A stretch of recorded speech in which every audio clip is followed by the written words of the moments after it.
నటుడు నిర్మాత బండ్ల గణేష్ దైవ సంకల్ప యాత్రలో భాగంగా అలిపిరి నుంచి తిరుమలకు కాలినడకన వెళ్తున్నారు.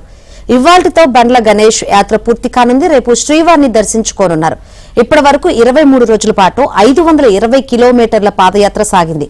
ఇది దేవుడి యాత్ర అని బండ్ల గణేష్ చెప్పారు.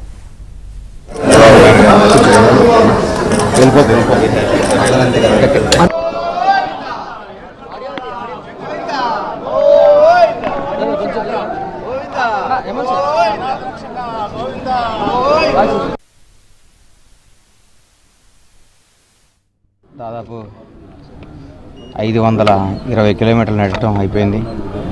అలిపిరి ద్వారా ప్రయాణం స్టార్ట్ చేశాను. స్వామివారి దయతో తిరుమల చేరుకొని రేపు ఉదయం స్వామివారిని దర్శించుకొని స్వామివారి మొక్కు చెల్లించుకోవడం జరుగుతుంది. ఇది దైవ సంకల్ప యాత్ర, ఇది దేవుడి యాత్ర. దారి పొడుగున ప్రోత్సహించిన ప్రతి ఒక్కరికి నా హృదయపూర్వక ధన్యవాదాలు, కృతజ్ఞతలు. అమ్మ వెంకటేశ్వర.